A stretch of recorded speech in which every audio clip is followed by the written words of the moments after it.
La Chine ne manque pas de monde, mais elle est inondée de personnes solitaires.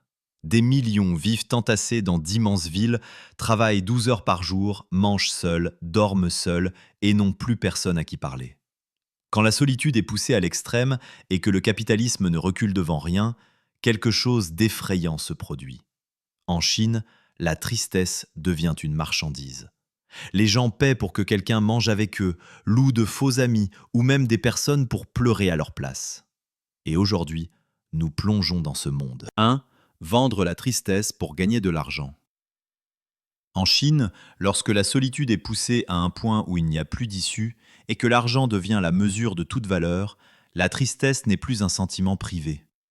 Elle est exposée au grand jour, emballée, étiquetée et commercialisée.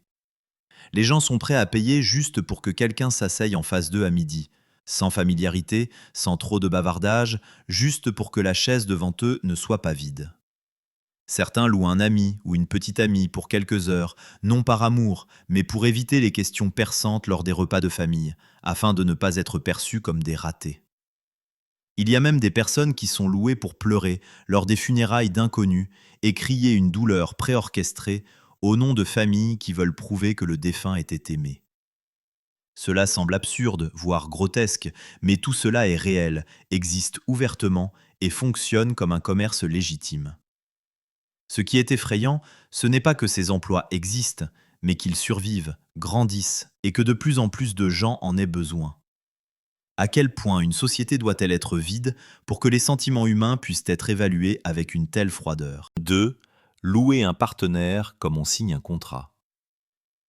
En Chine, il n'est plus inhabituel ni secret de louer un ami ou une petite amie. Il existe même des plateformes en ligne qui connectent des personnes solitaires avec des relations factices basées sur le temps. On crée un profil, on fait défiler les photos, on lit les descriptions, on consulte les évaluations des clients précédents et on choisit ensuite une personne appropriée, exactement comme pour commander un article. Ensuite, c'est la négociation. Du comportement devant la famille au degré d'intimité en public, en passant par l'histoire de la rencontre. Le prix varie en fonction du temps et du but.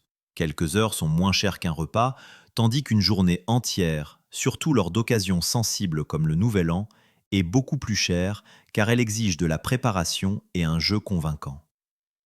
Certains contrats exigent même de poster des photos sur les réseaux sociaux et d'interagir avec les commentaires pour maintenir l'illusion d'une relation heureuse. Tout est froidement calculé pour tromper le regard des autres. Mais cela soulève une question inconfortable. Si l'amour peut être loué et le bonheur mis en scène, que reste-t-il de la frontière entre le vrai et le faux? 3. Qui loue et qui vend le rôle du bonheur?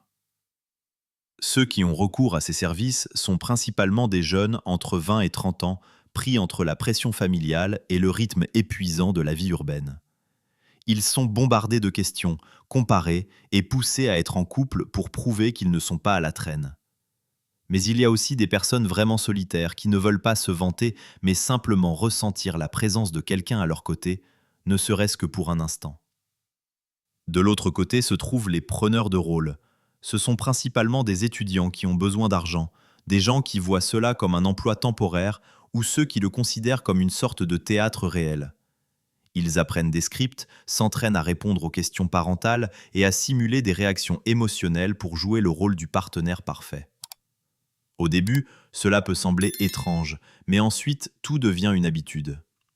Ils ne vendent pas leurs sentiments, ils vendent la capacité de faire croire aux autres qu'ils sont heureux. Et si le bonheur devient un rôle, qui trompe qui? 4. Payer pour une joie feinte.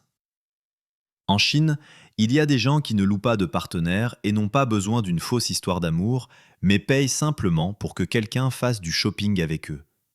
Cela semble si simple que cela en devient insignifiant.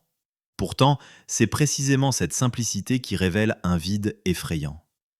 La personne louée vous accompagne de magasin en magasin, donne des conseils sur les vêtements, choisit les couleurs, prend des photos à poster sur les réseaux sociaux ou se tient simplement là et écoute. Ce service est particulièrement populaire dans des villes immenses comme Shanghai ou Pékin, où les gens ont de l'argent, un statut et une carrière, mais personne à qui poser une petite question: est-ce que ça me va? De nombreux clients commencent à se confier, libérant la pression du travail, la distance avec la famille et la solitude persistante. Ils ne payent pas seulement pour la compagnie, mais aussi pour être écoutés. Et si une société pousse les gens à acheter les moments les plus ordinaires, qu'est-ce qui a vraiment été perdu? 5 raisons de l'émergence des services. Ces services étranges ne sont pas apparus par hasard. Ils sont nourris par plusieurs couches de pression superposées dans la société chinoise. Premièrement, la famille. Après 25 ans, être célibataire n'est plus un choix personnel, mais devient un problème commun à toute la parenté, surtout lors d'occasions comme le Nouvel An, où toutes les questions ciblent directement la vie amoureuse. Vient ensuite le concept de mianzi, l'honneur et la réputation, qui pousse de nombreuses personnes à dépenser de l'argent pour préserver leur image plutôt que de s'exposer au regard de pitié. S'ajoute à cela l'urbanisation extrême, où des millions de personnes sont déracinées de leur foyer et jetées dans des villes immenses, surpeuplées mais froides.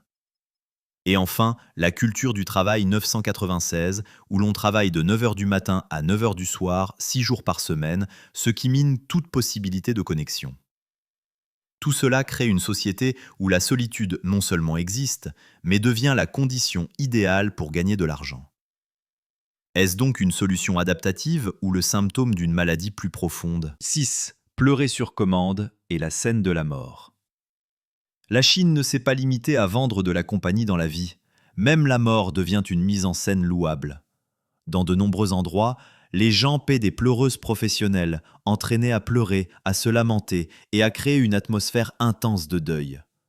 Plus il y a de larmes versées lors de funérailles, plus cela doit prouver que le défunt était important et aimé. Dans les zones rurales, les funérailles vont encore plus loin, durant plusieurs jours, avec des groupes de musique, des représentations théâtrales et même des spectacles controversés, le tout dans le but d'attirer le plus de monde possible. Le but n'est pas l'adieu, mais l'affichage de la réputation et du statut de la famille devant la communauté. Bien que le gouvernement ait à plusieurs reprises tenté d'abolir ces rituels, ils persistent en secret. Si même la douleur doit être mise en scène pour maintenir la réputation, combien de sentiments sont encore réels? 7. Quand la solitude devient un marché. Ces emplois ne sont pas des histoires bizarres pour le divertissement, mais un miroir d'une société qui a éloigné les gens les uns des autres et qui, ensuite, capitalise sur ce vide. En Chine, la connexion interpersonnelle a été sapée au fil des générations par la pression de la performance, l'honneur et un travail épuisant. Lorsque les sentiments n'ont plus de place, les gens apprennent à les acheter. On peut acheter un repas avec de la compagnie, une fausse relation pour tromper la société, même des larmes pour prouver la valeur d'une vie achevée. Nous vivons à une époque avec le plus grand nombre de moyens de communication de l'histoire, mais aussi à une époque où la présence humaine devient quelque chose qu'il faut payer. Et la question la plus dérangeante est: à quel point cette société diffère-t-elle réellement de la nôtre?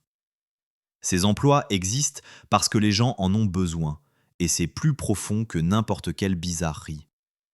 Peut-être nous rapprochons-nous de ce monde plus que nous ne le pensons. Si cette histoire vous fait réfléchir, aimez la vidéo et abonnez-vous à la chaîne pour continuer à explorer avec nous les recoins cachés que peu osent regarder en face.